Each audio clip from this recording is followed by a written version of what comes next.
Hi, everyone. Welcome to the Center for Art in Wood.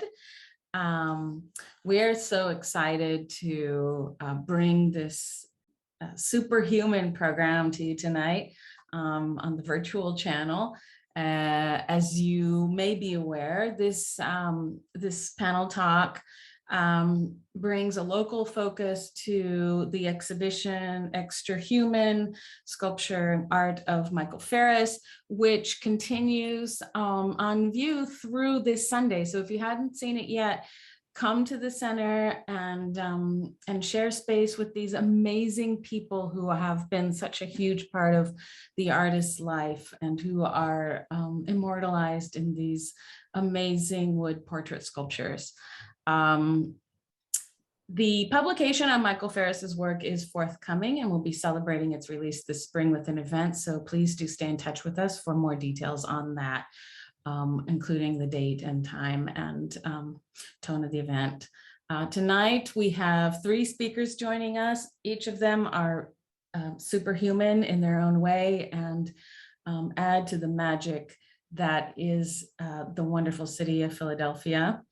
If you have questions during the course of the program, please add them to the chat and we'll make sure to get them to the panelists and give them a chance to respond. For now, be sure to click on live transcript or CC if you are in need of or you desire a live text of the conversation. Once I ask you to join me in acknowledging the Lenape-Hoking region, I'm going to hand it over to Katie Sorensen. So please join me right now for a reflection on the fact that the land upon which we're gathering is part of the traditional territory of the Lenni and Lenape people, who lived in harmony with one another upon this territory for thousands of years. During the colonial era and early federal period, many were removed to the west and to the north, but some also remain among the continuing historical tribal communities of the region. We acknowledge the Lenni Lenape as the original people of this land and their continuing relationship with their territory. In our acknowledgement of the continued presence of the Lenape people, we affirm the aspiration of the great Lenape chief Tamanend that there be harmony between the indigenous people of this land and the descendants of the immigrants to the land, as long as the rivers and creeks flow and the sun, moon, and stars shine.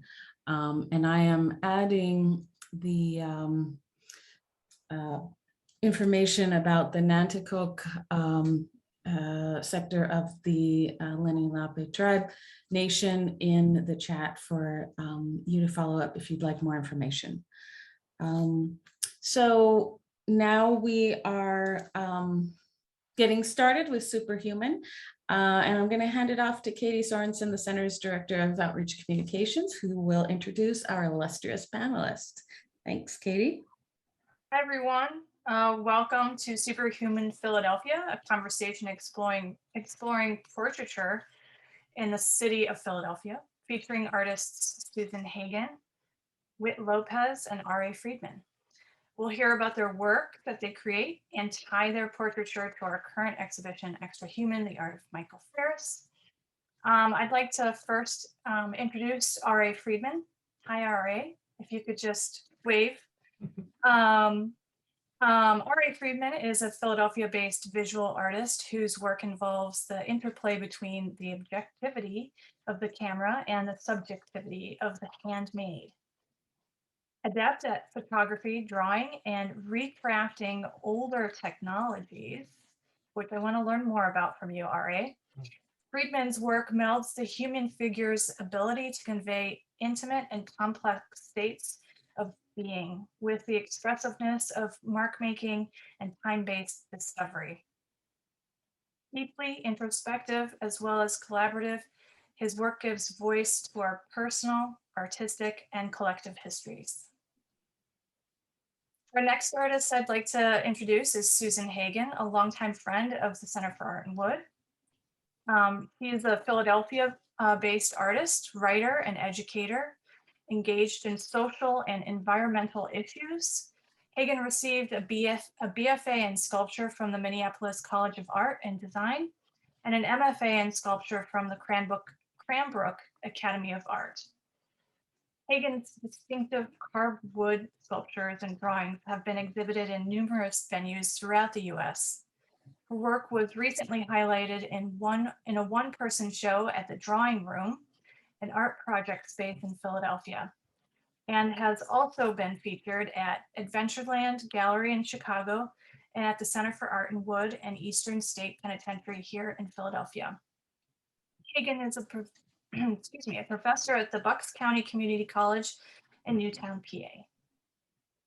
And last but not least, Whit Lopez is an international acclaimed, award-winning, multidisciplinary maker, performance artist, and cultural advocate based in Philadelphia. Whit is the founder and artistic director of Till Arts Project, a grassroots arts service organization servicing the LGBTQ plus artists in Greater Philadelphia. They serve as the chairperson of the board of directors for the Stockton Rush Bartle Foundation, a member of the board of directors for Vox Populi, and a core assembly member of the Philadelphia Assembly. And with that, I'm going to hand it off to RA, who's going to start our presentations for tonight. Okay, thank you, Katie. Can everyone hear me okay? Just want to be sure. Sometimes my voice gets a little bit gravelly. It's wonderful to be here, and thank you for your presence. Without any further ado, why don't I just jump to the presentation, and I'll tell you a little bit about my background, my work, and sort of where it's been leading me in portraiture in Philadelphia. Okay, so just give me 1 second here. This is usually requires a little bit of leisure demand to get this to work. There we go. Okay, so this is me. Okay, it's always a little bit strange because I always feel like I'm sort of talking to, you're kind of talking to dead air, but that's okay. So let me tell you a little bit about where I started. I went to school in Binghamton, New York.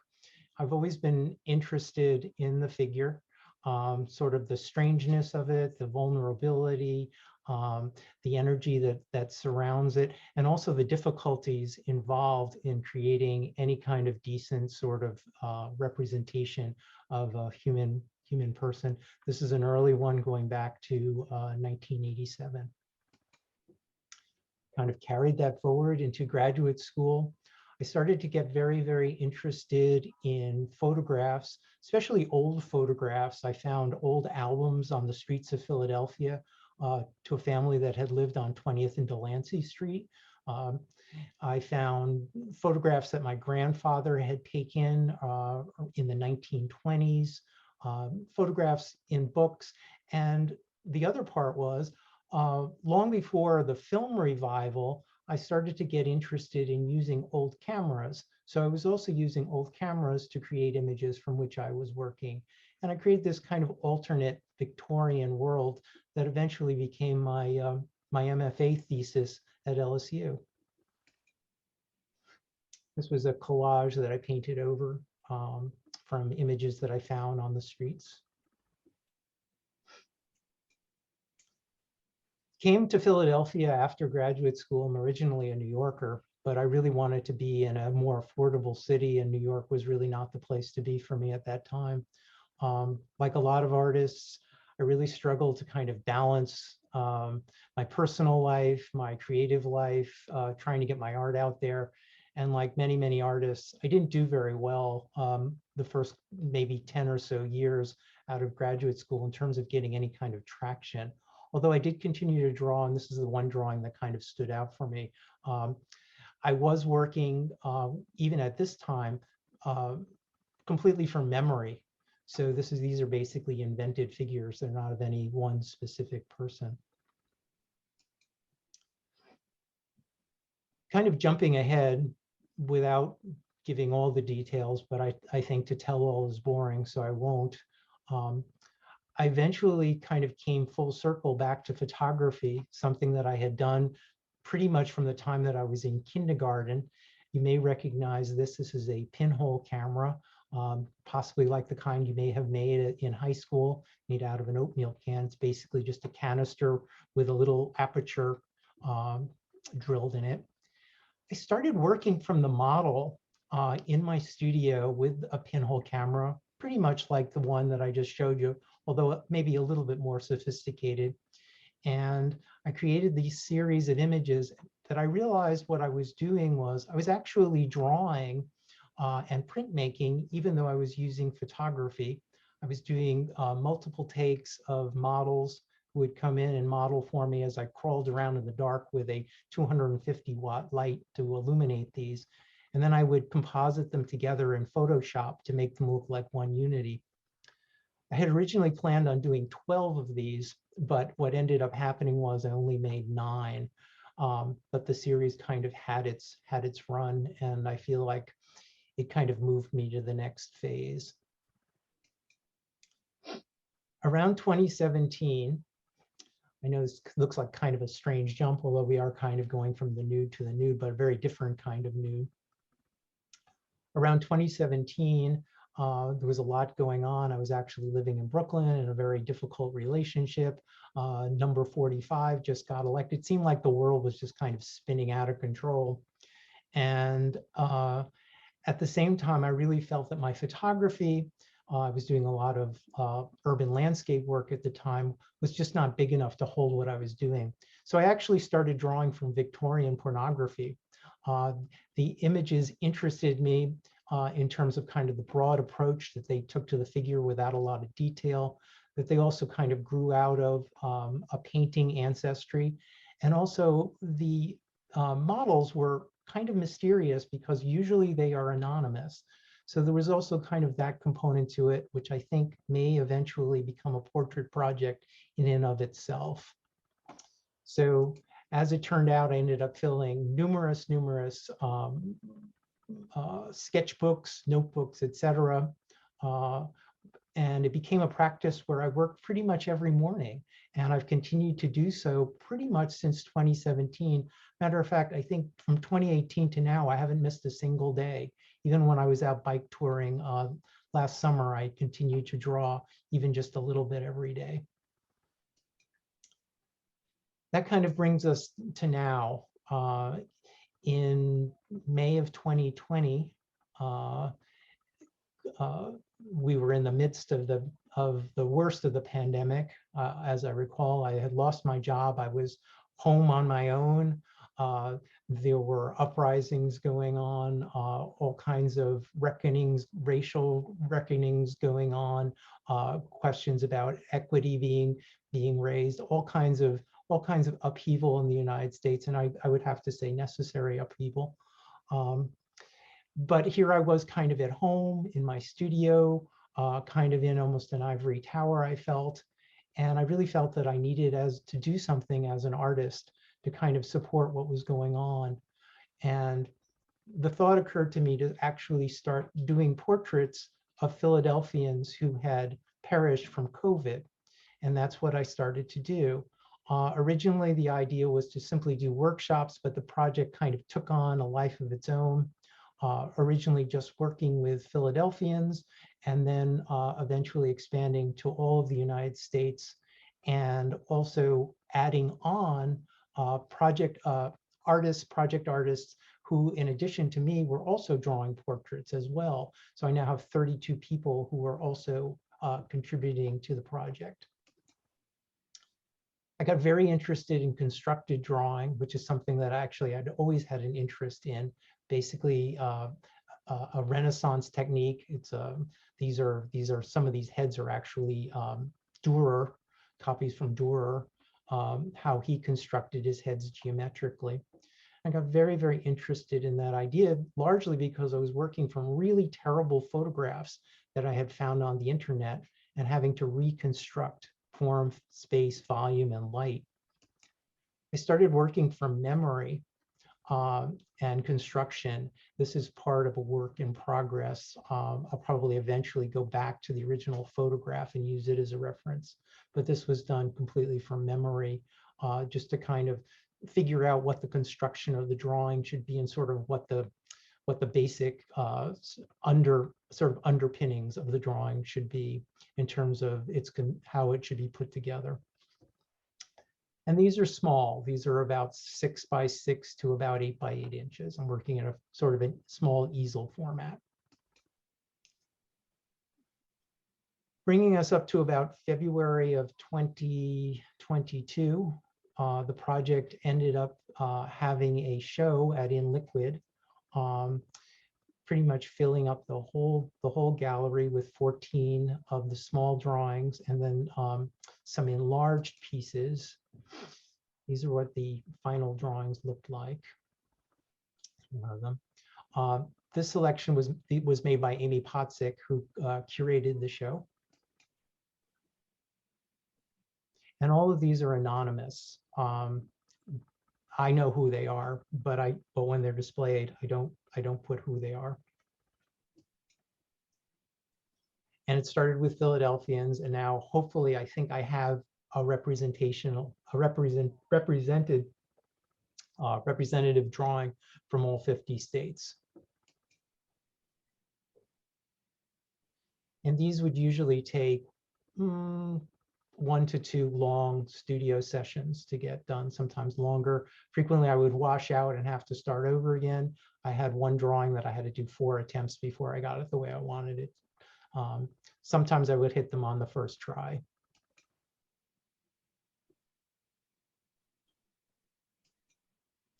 This is what the installed space looked like. We blew up some of the pieces so that the mark making and sort of the handwriting could be seen a little bit better. And we printed them out on scrims that were actually transparent, so you can see them from the opposite side. And one of the things that they ended up doing, which we hadn't planned on, but what was kind of serendipitous, was when the light shined through them from the windows, they would sort of appear and disappear, which kind of felt that it was just right in sync with the whole idea of these memorial drawings. It's the original of the one that was blown up. Another original.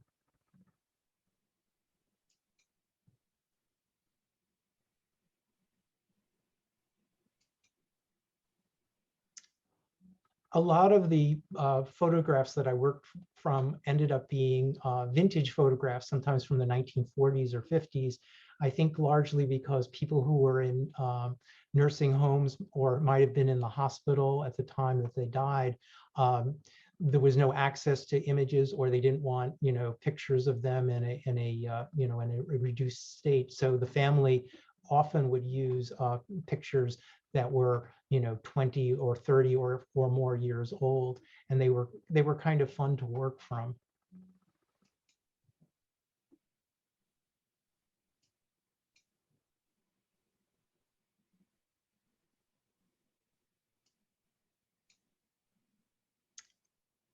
These were from the With Love Philly site. I did some drawings for them. People write letters to loved ones who had perished from COVID when they didn't get to say goodbye. I usually don't read the obituaries when I go looking for the images. Usually just kind of skim them for the important information, the state that they were living in, how old they were when they died, and that they did in fact perish from COVID. But I remember on this one in particular, whose name I cannot remember at the moment, I remember reading the obituary, and it was quite striking. Sometimes it's a little bit tough dealing with all the sadness.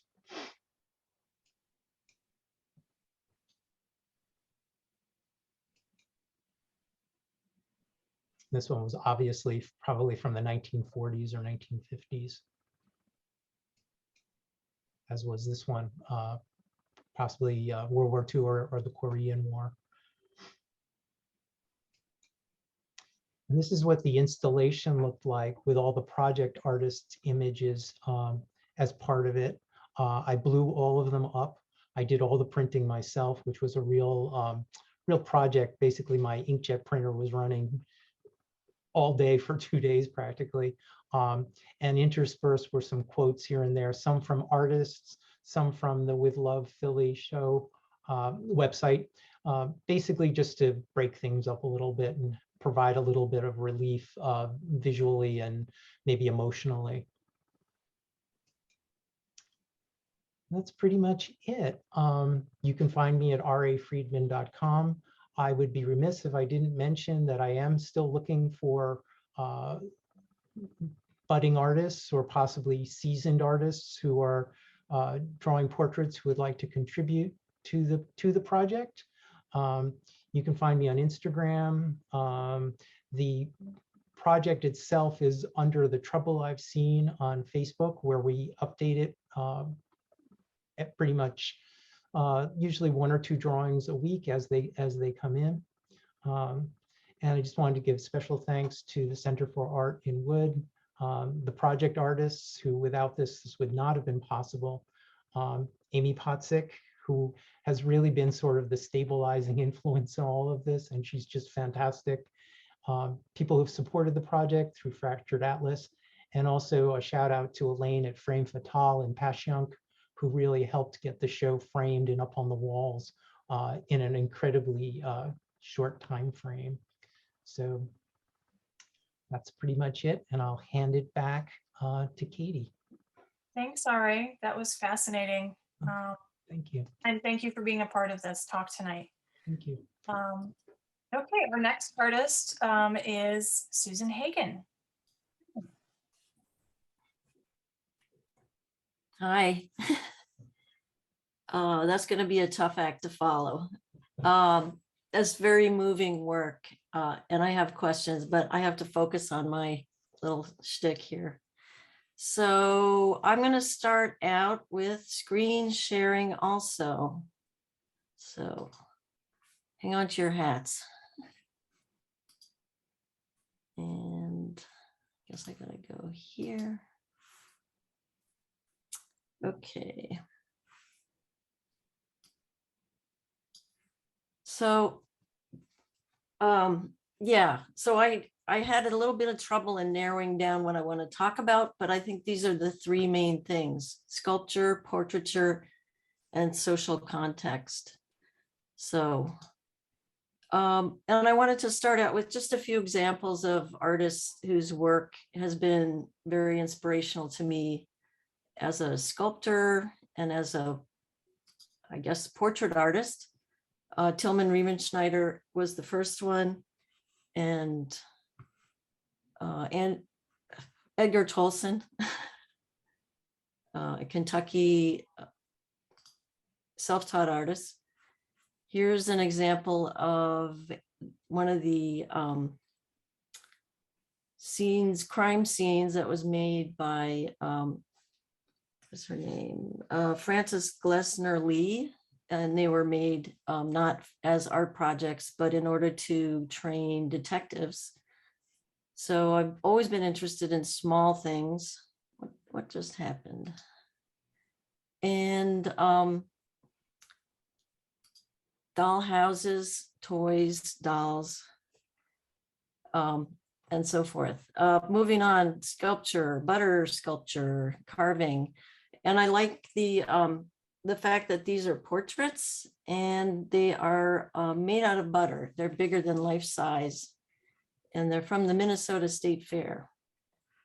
So, and looking at butter makes people happy. I don't know why this is going backwards. That's very strange. Some hidden switch. Okay, Dwayne Hanson, an artist who worked for many years. Now it's going crazy here. Doing, what is happening? Doing a life-size figurative sculpture that shows ordinary Americans doing things and sort of caught in moments of life. So. And Alice Neal, also very inspiring to me, showing the little slice of life and sort of the the personalities of people. George Catlin, who did many studies and paintings of Native Americans and documented the culture that was in decline at that time, which are quite moving and actually interesting in a lot of different ways. And August Sander, a German photographer who photographs a lot of people, again, ordinary people doing things, shown with the implements of their trade and their life. So this is just to kind of show you where I'm coming from a little bit. And I wanted to show a few different bodies of work. I'm not going back as far in my history, but looking at work that led to where I'm at now in the recent past. So this is a series based on teenagers that I did, and it started because my son Henry, who you see here, was a teenager. And I was interested. So, and I'm really curious and fascinated by people, and finding the teenagers who I worked with on this project was part of the challenge and the fun, because some of them were interested and some of them weren't. But it was interesting to me how they were who they are, and very, very much individuals, and also part of a subculture, a culture that they represented through the clothing they wore and so forth. So this is my nephew, and they got to pick the outfits that they wore for this project. They got to choose how they stood or gestured. So I tried to just stay back and let them represent themselves. So, and I should say a little bit about this body of work.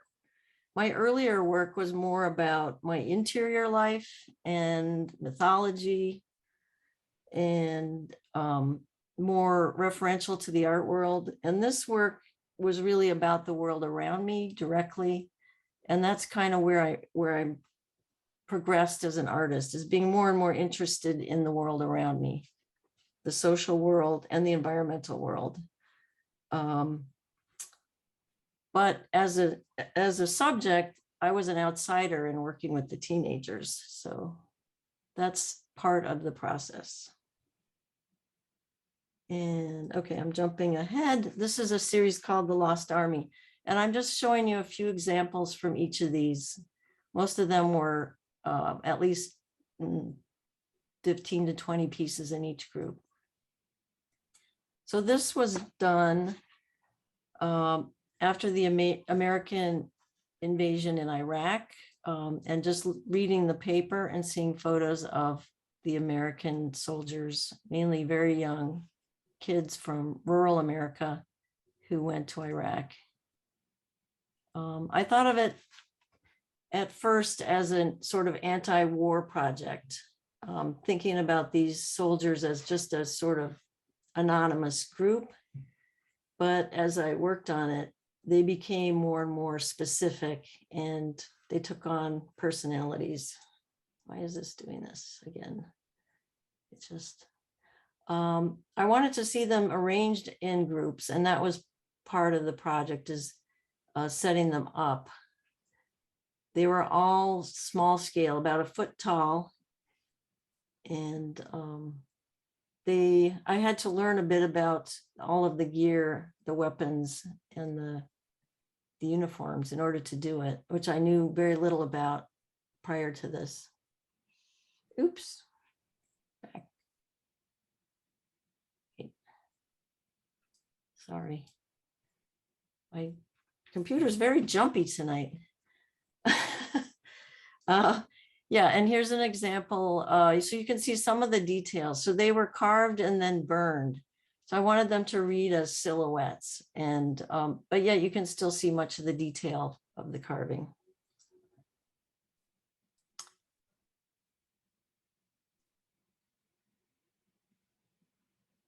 So, yeah, so what happened with this project is it became less and less of a political statement and more of just a sort of very sort of tragic look at the situation of these individuals.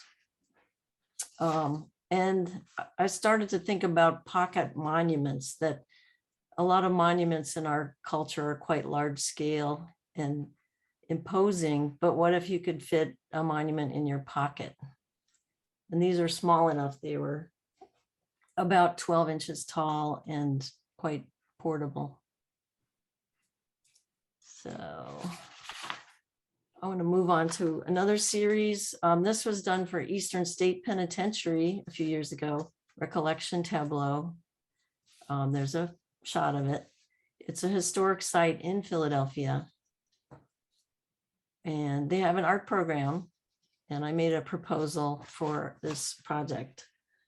So, and I had lived in the neighborhood at that point for around 20 years, and I had an idea to show something about what happened in the place, because it's preserved as a ruin. So I looked into the history, I researched in the archives, I attended some of their alumni days, I had discussions with former staff, current board and staff, and the work is based on what I could find out. So I know that the factual basis for this is there, but I also had to extrapolate on some of it.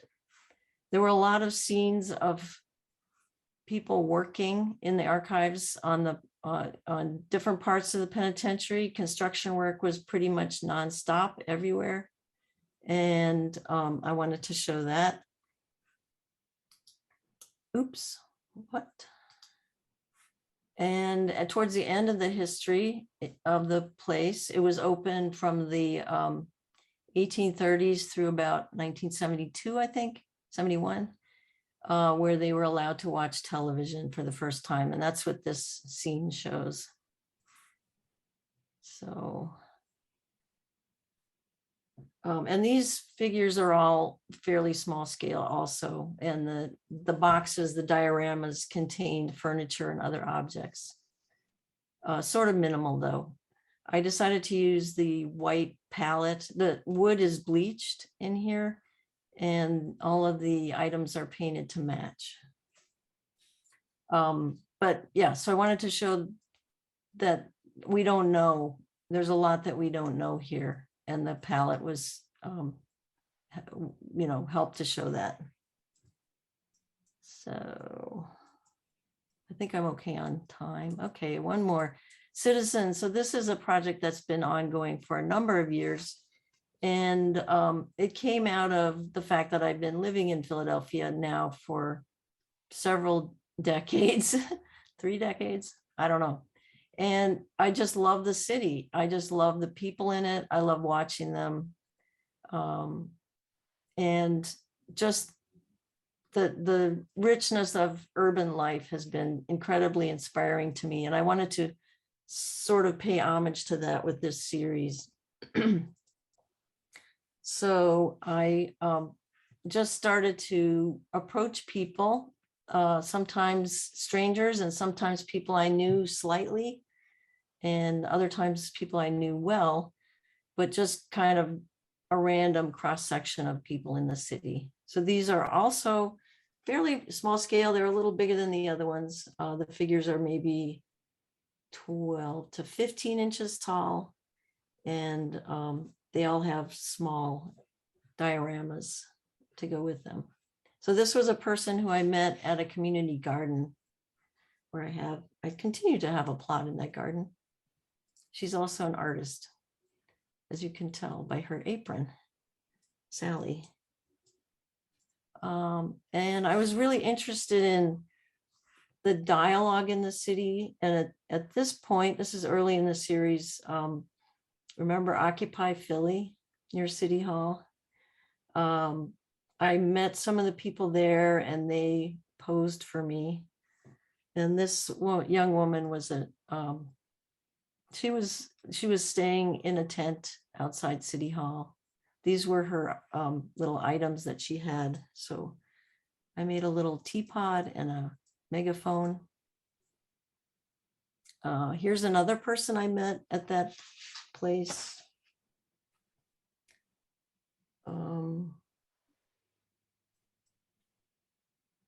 So I met some homeless people. Here's someone who I did not wake up, and I still feel a little bit uncomfortable about that, about the consent issue, which has become more important, I think, after I did this. I resolved not to do anything with someone without their full consent.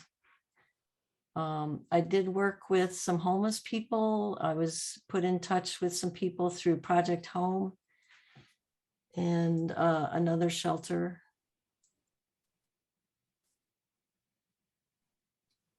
So, and met some really interesting and entertaining people in the process.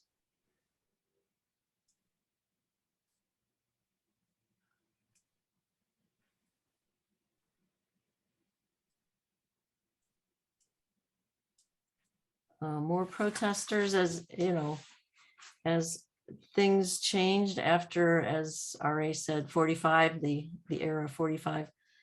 There were more and more protests during that period, and people were always happy to work with me. And in order to do these, I do talk to the people. If I can, I get them to fill out a questionnaire, because I feel like knowing more about them is always helpful. But sometimes people are busy doing things, and it's a quick encounter where I ask a few questions and they pose for some photographs. So, and this one is based on a friend of mine who was at a protest, a women's march a few years ago.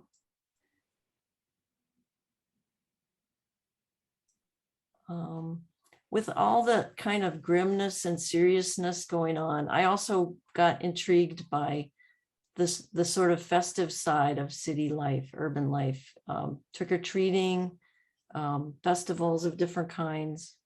So I made an effort to show that aspect as well. And this one is based on a neighbor of mine who was dressed as Wonder Woman. And another neighbor dressed as Captain America. So, and I didn't talk much about my process, and I don't know if we have time to go into it. We may not, but the sculptures, the figures are all carved linden basswood, and they're painted or stained with oil-based paints. This one is another trick-or-treater who posed for me. And a friend, an older sister of some trick-or-treaters, who was dressed as the candidate Hillary Clinton.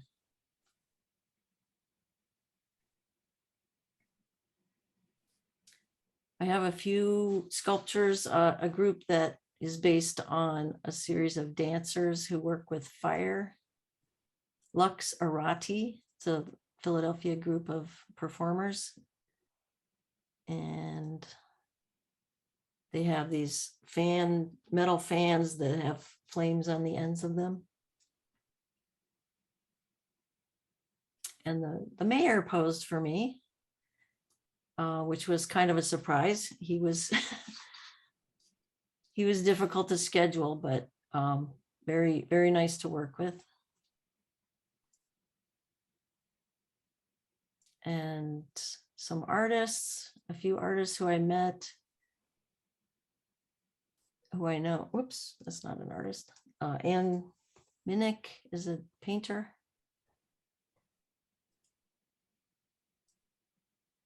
And Harry Philbrook. And then lastly, a self-portrait. This is one of the more recent ones where I started working and thinking about the the way public life has been affected by mask wearing, and have a lot of drawings of people wearing masks. It's, you know, we thought we were done with that too, and we're not. So, and that's my dog. So I think I'll stop here and let someone else talk for a while. And I really appreciate this opportunity again to talk about my work and give you a little snapshot of what I do, and sharing the stage with Whit and RA is really terrific. So I'm gonna stop sharing. It sounds so not nice. Thanks, Susan. That was fantastic. Really love that you're here with us tonight, and looking forward to your workshop that's coming up. If anybody's interested, that is in the chat. So our last but not least, again, Whit Lopez is our next artist that we're going to be talking with.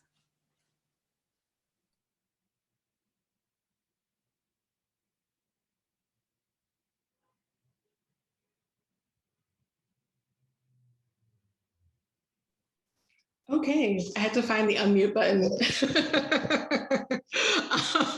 But I'm really glad to be here. Really enjoyed listening to RA and Susan's presentations and seeing their work. I mean, I know that we met beforehand, but it was really great to see and hear your work from your perspective. So thank you. Thank you for sharing your work history, your brilliance, and your talent with all of us. It's really amazing. It's awesome. As Katie said earlier, I'm a multidisciplinary artist, as well as a performance artist. And yeah, I guess I'm going to talk a little bit about that tonight. I got a chance to go see the Superhuman exhibit, and honestly, Michael Ferris's work is gorgeous. It's amazing. It's so skillful. But taking a trip through his work and seeing how it was inspired by a bust that he grew up with, I actually changed my presentation so that it framed what I grew up with and where I learned my visual art practice from. So this piece, I'm just putting this here for right now. This one is called Untitled or something #3. And there's no 1 or 2. It just is what it is.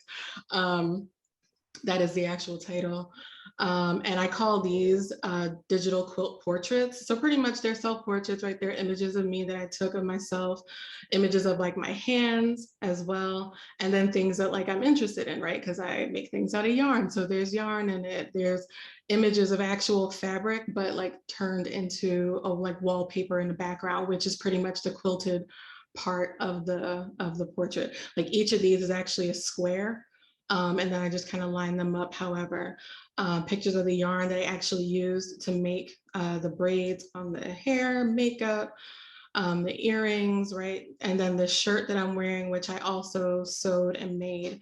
And then also this chair. I use chairs a lot in my digital quilt work for a few reasons. One, I really love chairs, especially wooden chairs.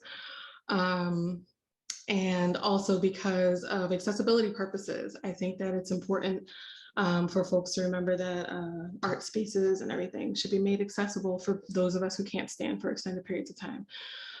So I use a lot of chairs in my work as a reminder of accessibility for those of us who are disabled. I do have some notes here, so I'm trying to remember everything that I wanted to say about this. Yeah, so I guess I'll just move forward from here. Oops, not that way. There we go. So this is me at 3, and which is funny to me. Just the foolishness. I was born with it. I'm sorry.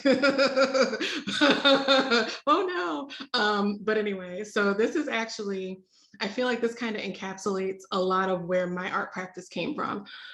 So one, I loved acting ridiculous as a child, and my parents, they didn't discourage it. They just found ways for me to channel it into other things. But additionally, this photo is being taken by my father. And the person in the background, the arm in the background is my mother, but also the coat that I'm wearing, which is a red corduroy coat with blue fur lining and little dinosaur buttons. I don't know if you can see, these are like yellow T-Rex buttons on the front of the coat. This bag that is slung over my shoulder, it's a canvas, what is a strap, canvas strap with a denim pouch that you can't really see in the picture. But the coat and the bag are things that my mother designed and made, right? And so a lot of my art practice, the fiber aspect of me making clothes and accessories out of yarn and cloth and all types of things are things that I actually learned from my parents. So I didn't go to university or anything for art, for visual art, I'll say. I actually learned fiber art from my family and photography from my family as well. So these are my parents when they were married back in 1980. They met each other in high school. They're both from Brooklyn. They're both born in Brooklyn. And they both went to a school called the High School of Art and Design, which is what it sounds like, the High School for Art and Design. And they were both in the illustration track, and that's where they met. So my parents have been in a relationship since they were 16. I don't know how people do that, but I'm just kidding. But yeah, so pretty much like they met in a space for art. And a lot of the way that I interact with art are ways that I actually learned directly from both of my parents. So I do want to talk about that also a little bit. So my mom is mostly the person that I learned fiber from, but my mom had an uncle who, like her father's brother, was a puppeteer. His name was Marvin Parks, and he was the first African-American president of the New York City Puppetry Guild. And this is important to me because a lot of my work also includes things that seem like puppetry, but like full body puppetry. So not necessarily like the sock puppets on your hands, but just like the full body performance that you would kind of expect from like the person in the Barney costume, right? Like one of those things. So a lot of that is also incorporated in my work. So on my mom's side, right, I'm a 3rd generation puppeteer. On my father's side, I would say I'm a 4th generation fiber artist because my father taught me how to embroider, which he learned from his grandmother. So I'm just laying these things out about my practice. So this is me at 16. And I'm wearing a hat and a very large scarf that I designed and made. These are both crocheted, and they both say Paris on them, like the city in France. I know the coloring's a little off, so you might not be able to tell, but the color in both the hat and the scarf are black, gray, and yellow, like a golden yellow. The scarf itself has the word Paris over and over again, so that, but kind of like switched around, so it starts to spell out the Paris in yellow straight down the middle. And so I designed this off the top of my head as a kid, and it was something that this was like my first kind of foray into making something without a pattern, that I wanted to like make a pattern for myself of something really random. So both the hat and the scarf are things that I made off the top of my head when I was 16. And then later I learned that I could use graph paper instead of having to try to memorize all that stuff. But yeah, so I mean, this is important to me because it was, my parents were encouraging of me exploring fiber in this way, of kind of making clothes and accessories that were a little bit non-traditional, just a little bit, not too much. And then when I graduated from high school, my father bought me my first SLR. It was an analog SLR. And so I started to explore photography a lot more. I mean, I was also carrying cameras with me from middle school all the way, you know, before this, but they were like disposable cameras. So I do have a lot of photography that I've done, portraits that I've done of people, places, and things with disposable cameras, disposable Kodaks, all other types of things. So yeah, but this was really like my personal foray further into photography was around the time that I was 18, and I was a freshman at Temple University. So this picture is actually in the hallway mirror at my dorm, which doesn't even exist anymore. It was on the corner of Broad Street and, oh, it was like across the street from Diamond. It doesn't exist anymore. There's like a park there now. They demolished it maybe about 5 or 6 years ago. So after that stint at Temple University, I went on to Bryn Mawr College. And so this is an image, let me see, when was that? I think this was actually 2013 of scholar Amina Mama. So my portrait photography went from being like of myself and my friends and things around the house, things around the university, things around Temple when I was in the dorm, to actually being asked to come do photos for community events and college events, things like that. So this is like just an example of like one of the portrait photos that I took of somebody who was an invited speaker and was going to be giving a lecture at Bryn Mawr College. Then in 2014, I started a project called Les Afro Latinas, which was about LGBTQ plus Black Latin Americans. And so this is one of the artists who I highlighted, who is a poet and writer named Jen Cabral. The series actually, it features, I want to say like maybe 8 people. And it just highlighted like how they live their lives, like who they are. So it was more documentary in style, really ethnographic. So my degree from Bryn Mawr is in anthropology with a minor in Africana studies. And so for me, this project was a way for me to use my artistic love of photography and portrait photography while combining it with my academic work in anthropology and Africana studies. So exploring the African heritage of Latin America and allowing people to tell their own story. So I just took portraits of them and gave them space to talk about themselves and their experiences.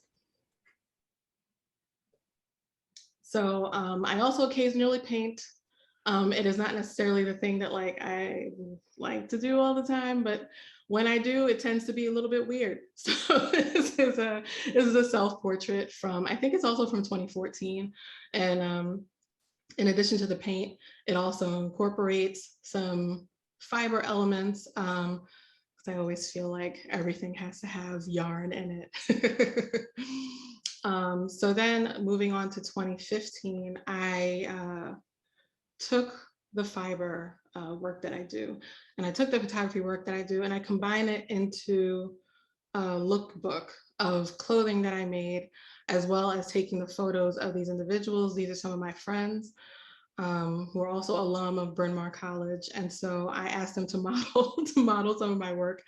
And I took portraits of them in the work. So yeah. This is all the background here is in the cloisters at Bryn Mawr College. So this is later in 2015. And so after doing that like look of things with my friends, I started to just make accessories for random people. People that weren't necessarily like my close friends or people that I didn't really know, but like somebody who maybe I saw like on the street and I was just like, can I design something that I feel like fits your personality? Like I might not know you, but I feel like these colors will look really nice on you. And so that's kind of where this came about, where I was like, hey, so can I just design something that I think might look nice on you? And so this is what happened here. And so I designed this shrug here for this person, and they modeled it.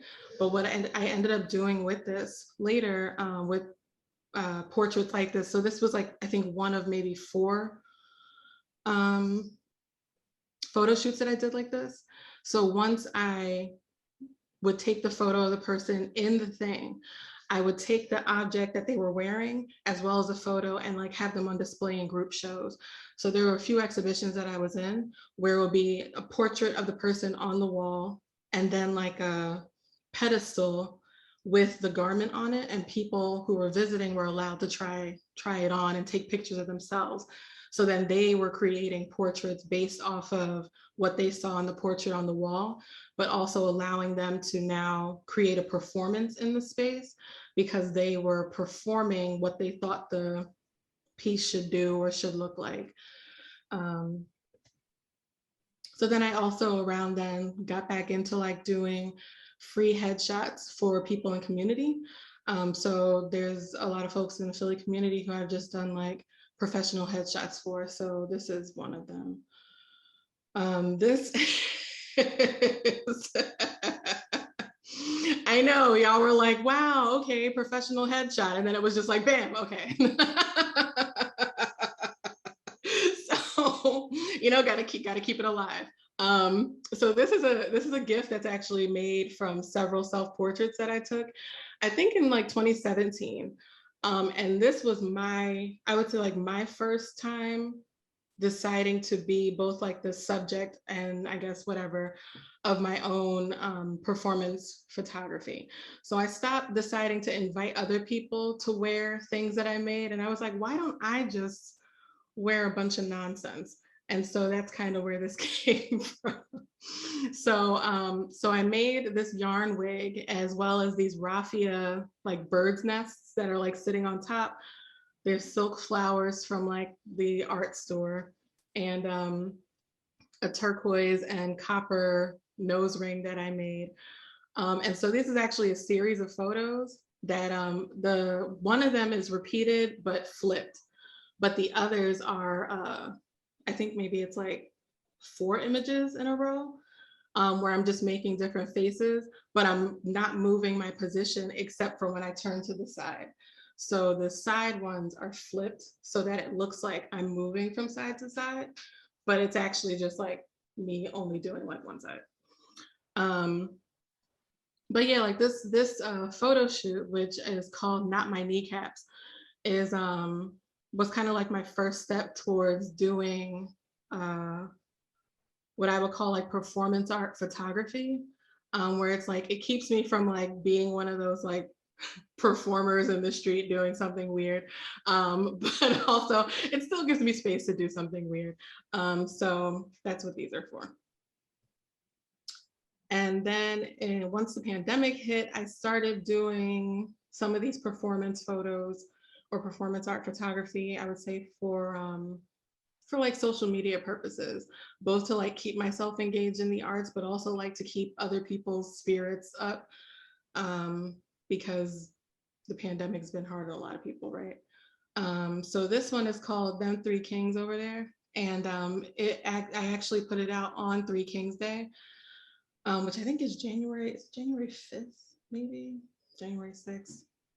I don't remember. It's either the 5th or the 6th. I apologize.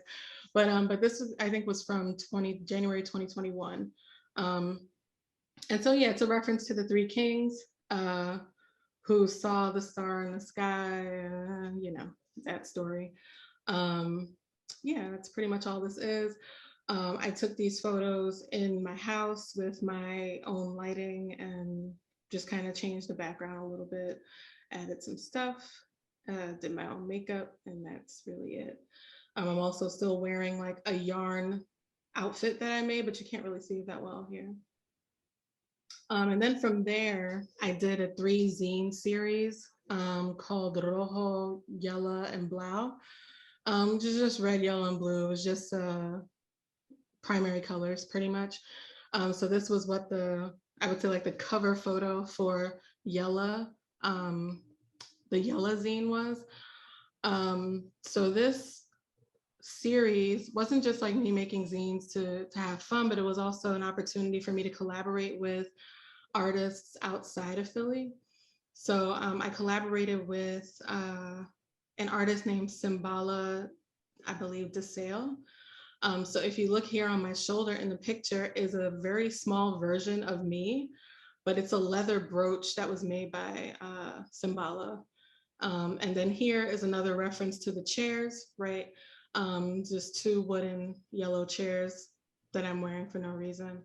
And then also here is a reference to digital quilting, because these are once again square images of fabric.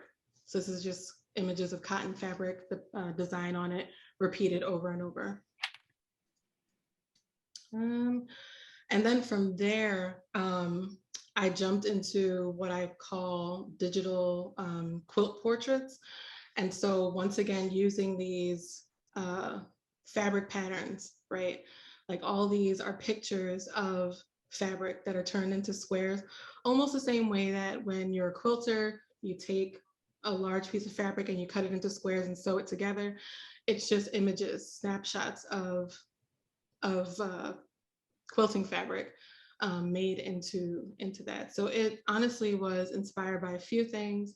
The Quilters of Gee's Bend, which are a group of African-American women, I believe, based in Alabama, who have been making quilts for generations. I first saw their work at a show at the PMA in Philadelphia Museum of Art. I think it was 2007 or 2008. And that was my first time seeing a quilt, I would say, in a exhibition, like on display as art. Up to that point, like I had seen blankets my whole life that people in my family made, but I had never considered them something that could be on display.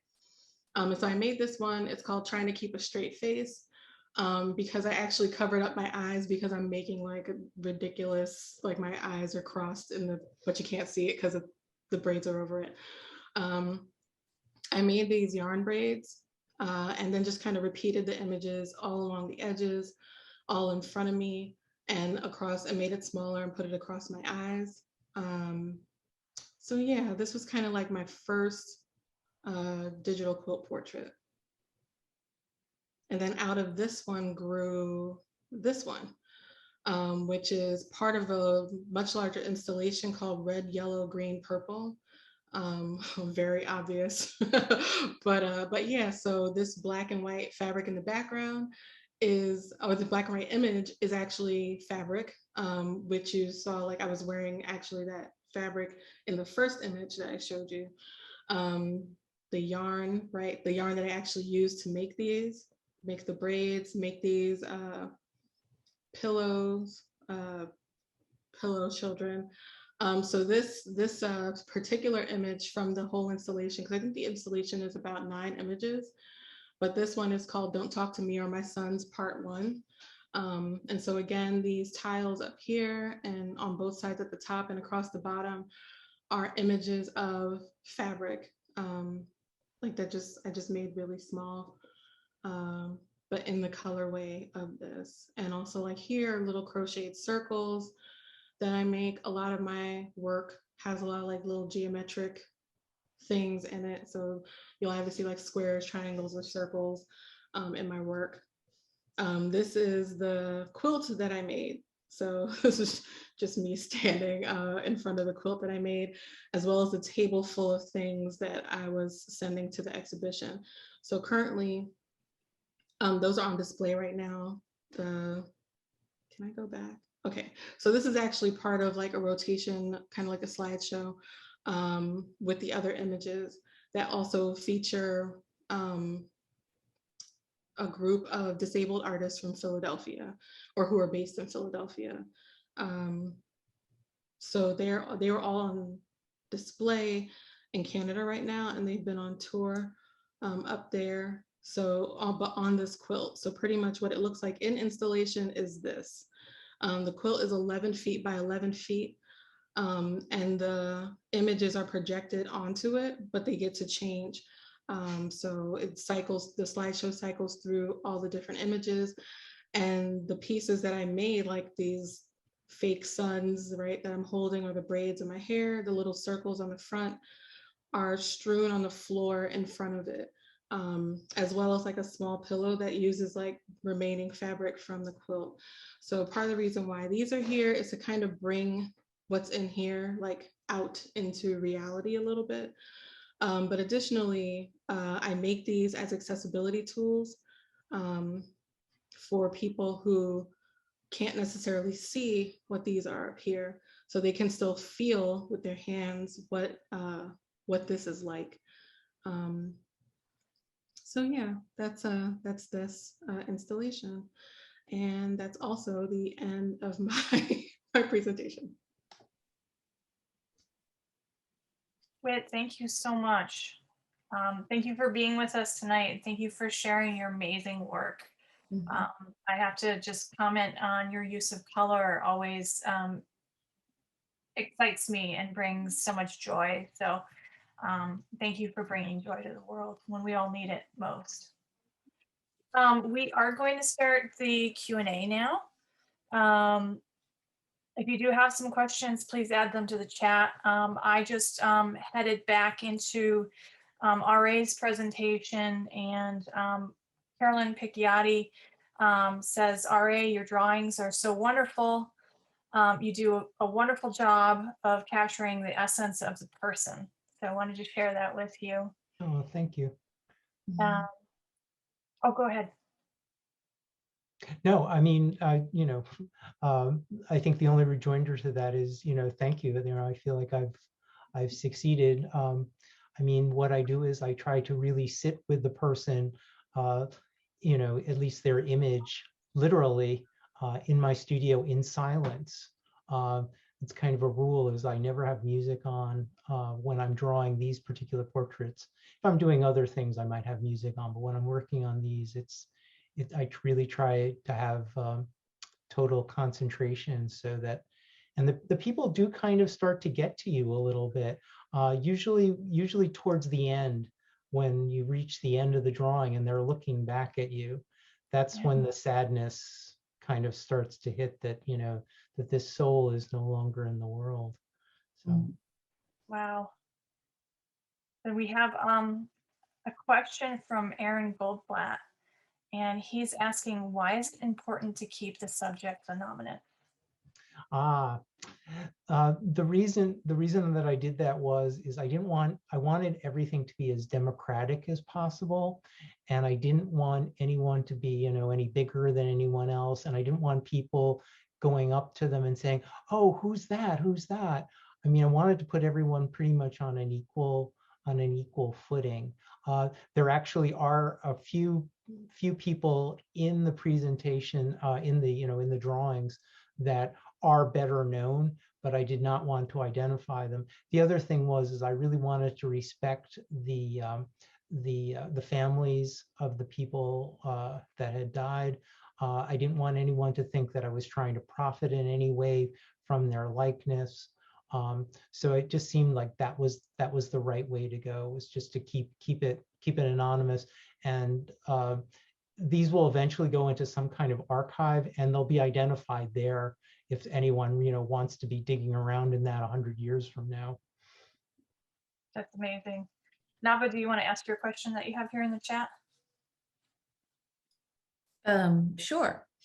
I had this was initially a response to RA's talk as it was happening. But my question was, and maybe this applies to all three of our panelists today, but I had asked, could you talk a little bit about the nature of your acquaintance with the people who become the subjects of your work through your careful study of their features, considering that you didn't know them personally. And of course, Whit, it would be the opposite. I would be flipping that around, because Whit, of course, is very, very acquainted with most of their subjects.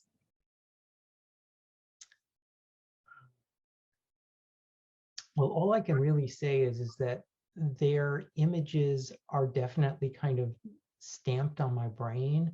So, I mean, I wouldn't be surprised like 10 years from now, I could draw, someone that I had drawn previously, because they just get memorized. You see so intently into them that almost all the features just kind of become internalized after a while. So, and I guess that is a sense of knowing, and in a sense, it is very intimate. So, it's a very kind of odd process. to say the least. And I'm frequently working from photographs that are not very good. So I have to make a lot of sort of inferences. But I have had some strange things happen that, for instance, I had drawn this one individual, and I was standing on the SEPTA platform at 30th Street, and I saw someone that could have been a dead ringer for them. So it's these, strange things that can occur when you're working that intensely on something. Susan, Whit, do you have anything that you want to add to your experiences? Sure, I'll just say that, especially in the recent project that I've been working on, the way that I know people is all so different that it's an unknown situation each time. So some of the people I do know quite well, and some are really perfect strangers. And then there's the in-between. But and I like that in this project, that's part of the structure of it, that I don't have the same route to each one. It's a different kind of getting to know people, even if it's someone I know well. And it's, yeah, I was thinking about this a little bit when I was putting this together, that it's a matter of being curious and not judgmental, I think, in general, in dealing with people, but in working on this type of work, that you have to really approach it as I know nothing. I'm curious. So that's my 2 cents. Thanks. That is a kind of discipline, I think.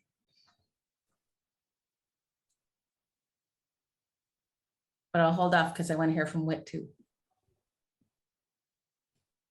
I think honestly, since you said the question is like flipped for me, since I know everybody in the photos, do I know myself? I'm kidding. No. I'll stop making jokes about everything. I'm sorry. Also, I totally see the pillow in the background. I love it. Yay. Thank you. It's a Whit Lopez original. And let me tell you, it has been used for therapeutic purposes. Yes, that is As intended. one of the points. Yes, I love it. Thank you. Oh, so special to me. Thank you. But yeah, using people that I know in the photos or like engaging with them, it's important to me, especially as somebody who studied anthropology in school, because of how historically, ethnographic work has had a lot of issues with consent in the communities where it's gone. And so for me to use my photos, well, at least the documentary ones, but then also like others kind of document space and time as well, and making sure that I uphold consent in my work, which I'm glad that Susan mentioned consent earlier, because it's super important to me, especially knowing the history of anthropology. And as somebody who technically could be considered an anthropologist, like I want to make sure that that I'm not upholding the terrible things about anthropology and making sure that I gain consent in these spaces. Totally agree. It is so important. And I'm glad that you guys did bring it up and talk to that subject. I have a question from Carolyn Picchiotti for Susan. What materials are the teenager sculptures made of? Oh, yeah, and I answered her in the chat, but Oh, okay. they're completely carved wood. So the figures are solid pieces of wood that are carved, and they're attached to wood constructed bases, and they're all painted or stained with paint to match the colors of the outfits and so forth. So. And then we have Sarah's asking, do you still have the Lost Army pieces, or have they been sold? Oh, unmute. Susan, you're on mute. I have exactly one left. So. And then Susan is asking, do you work from photos? And this is for Susan Hagen. unmute again. Okay. Yes, I do. Originally I only worked from drawings, and there was a point, I think when I worked with the teenagers, where they were unwilling to sit for drawings. I couldn't offer them enough money. They would not do it. They have busy lives. So they would come in and stand in my studio, and I photographed them three-dimensionally. And they barely had time for that usually, but I do use photos a lot, and I do work from the figure extensively, but it's more as a kind of discipline, and it helps, inform my work with the figure. But my portrait subjects typically are done with photos. Thank you, Susan. Carolyn Picchiotti says, thank you, Whit, for blending humor and color and artistic presentation. Delightful. Wit is delightful. Yeah. And to connect with that, I do have a question for all three of our panelists, because I think there's a theme that runs throughout all of their work, and that is that they've shown how portraiture can also be a kind of tool for showing kindness and respect for human beings. And that is a counter to the history of portraiture in art. We have a long history of objectifying the subject of portraiture, and I would just love to hear from all of our panelists tonight about their approach and the way that they've developed this as a career objective. Who wants to start? I'll start. I mean, one of the things that I wanted to do is, as I said, I wanted to democratize things, because I was thinking about the idea that, that portraiture has always been largely for, the well-heeled or the powerful, and, people who had less means and less agency usually did not have at least a portrait drawn or painted. They might have a photograph, for instance, a tintype or something like that. So the idea that, that someone that I didn't know, doesn't know me, their family doesn't know me, that I'm going to spend, hours, possibly it could be a whole working week making a portrait of them. I really like the idea of sort of as a kind of, gesture of love and generosity towards the community. So that was really part of what was motivating it. And the work goes on.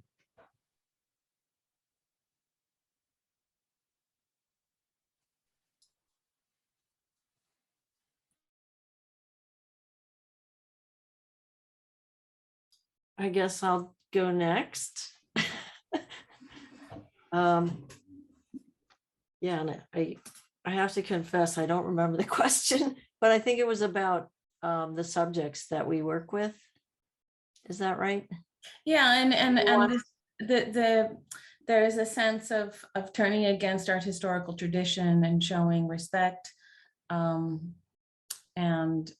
I think a sense of honor to the subject rather than objectifying them. And Michael Ferris is here with us tonight too, and that his exhibition here at the center is also an example of this sort of rebellion against our historical tradition, if I can call it that, in the use of portraiture as a way to honor subject rather than manipulate or dehumanize the subject. Oh, okay, I can definitely talk about that, because I think when I was looking for subjects for all of these projects, it did focus on the question of power and people without as much control or agency, and that was a real concern of mine, being able to represent them in a respectful way. And with the soldiers and the residents of Eastern State, I wasn't able to get permission at that point, because it was already in the past by the time I took it on as a subject. But it was definitely in the forefront of my mind that respect and kindness was part of the process. And I think that with all of them, I really was interested in getting to know these people and in getting to know what their lives were like and getting to know the things that mattered to them. And you may not see that in all of the work that I do, but I find out as much as I can about people. And, it's really like, you have to love them all. You really do. And that's when you live in a city, it's about being connected to people. And I think the sort of illusion of the city being a dangerous and horrible place is just so wrong, because we are here and we're connected continually with people we know well and people we don't know well.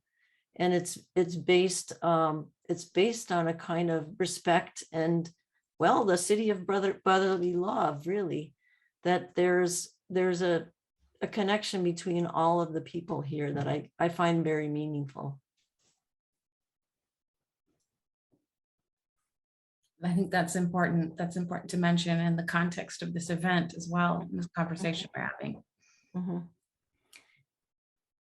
Yeah, and I guess one more thing about that is in Michael Ferris's work, which I really love the show, the fact that his subjects are people who are very dear to him.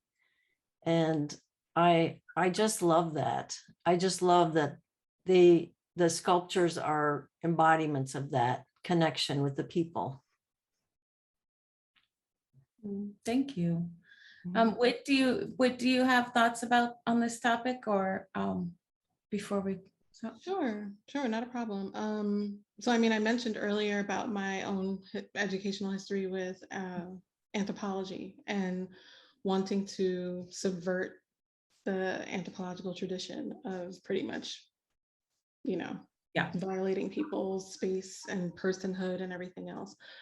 So that's important to me, but also I think because a lot of my work includes self-portraiture, it is a reminder to have kindness and respect for myself as well, in ways that people have not historically had respect and kindness for people like me, whether like racially, gender-wise, sexuality-wise, as an LGBTQ plus person. So I make space for myself to make sure that I remember my humanity even when other people won't.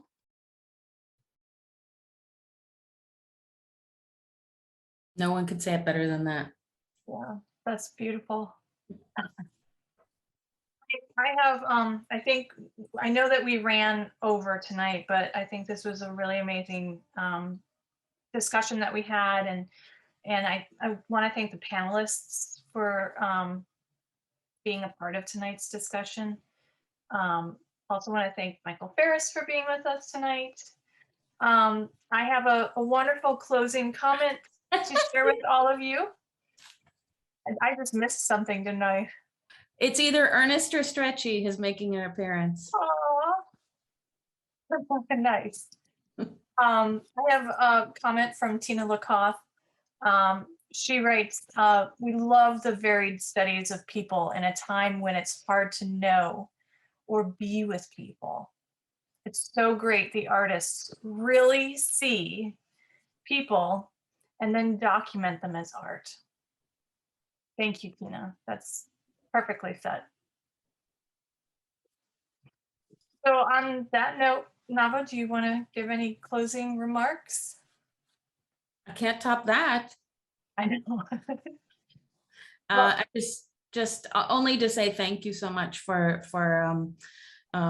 bringing, first of all, to our panelists for bringing their work to this discussion and sharing it with us, and reminding us that Philadelphia is an incredible place full of magic and humor and wit and inspiration and kindness. contrary to what people might think on the outside. And then, and of course, to Michael Ferris for building a framework for which we could bring this discussion to our audiences. And thank you for everybody for attending and participating. Thank you, everyone. Thank you. It was a you so much. lovely evening. Mm. Enjoy Yeah, the rest good. of your night. Thank you. Night. Night. Good night.